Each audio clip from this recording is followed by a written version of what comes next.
ఇప్పుడు మాట్లాడతారు లిరిసిస్ట్. అందరికి నమస్కారం అండి. ఈ సినిమాలో మొత్తం పాటలు నేనే రాశాను. అలాగే ఈ స్టేజ్ మీద ఉన్న దర్శకులు అందరితోటి నేను పనిచేశాను. వాళ్ళందరికీ కూడా పాటలు రాశాను. ఒక కౌశిక్ గారికి తప్ప ప్రాబ్లీ ఫ్యూచర్లో మీకు కూడా రాస్తానేమో. ఈ సినిమాకి పాటలు రాయడానికి నన్ను పిలిచినప్పుడు నేను స్క్రిప్ట్ చదవడం వీలవుతుందా అని అడిగితే డైరెక్టర్ వెంటనే స్క్రిప్ట్ పంపారు. స్క్రిప్ట్ మొత్తం చదివాను. నా ముందు ఎక్స్పీరియన్స్లో లిటిల్ హార్ట్స్ కూడా అలాగే స్క్రిప్ట్ పంపారు. స్క్రిప్ట్ మొత్తం చదివా. కథ మొత్తం ముందే చదవడం వల్ల ఏ సందర్భంలో ఏ పాట వస్తుంది, ఏ పాటలో ఏం చెప్పాలి అనేది నాకు చాలా క్లుప్తంగా అర్థమైంది. పాటలన్నీ కూడా చాలా బాగా వచ్చాయి. సింజిత్ చాలా మంచి మ్యూజిక్ చేశాడు. సింజిత్ ఏ సినిమా చేసినా దాంట్లో ఖచ్చితంగా నాకు పాటలు ఇస్తూ ఉంటాడు. దానికి తనకి థ్యాంక్స్ చెప్తున్నాను.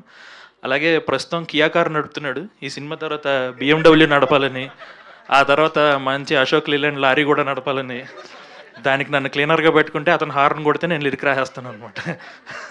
So congratulations and all the best. ఈ టీజర్ అందరికీ చాలా నచ్చిందని విన్నాను నేను. దానికి చాలా మాకందరికీ చాలా సంతోషంగా ఉంది. నిర్మాత ధీరజ్ గారికి, దర్శకుడు శేఖర్ గారికి, అలాగే మిగతా అందరికీ కూడా నాతో కలిపి బెస్ట్ విషెస్ అండ్ కంగ్రాచులేషన్స్ చెప్తున్నా. Thank you so much. Thank you so much అండి. సో ఇంతకీ ఎన్ని పాటలు ఉంటాయో ఏంటో మరి ఇక్కడ ఎలాగో లిరిక్స్ గురించి మాట్లాడాం కాబట్టి ఒకసారి మ్యూజిక్ డైరెక్టర్ దగ్గరికి వెళ్ళిపోతే మనం ఈ మ్యూజిక్ ఆల్బమ్ గురించి కూడా తెలుసుకోవడానికి ఛాన్స్ ఉంటుంది. సో సంజిత్ గారు ఇస్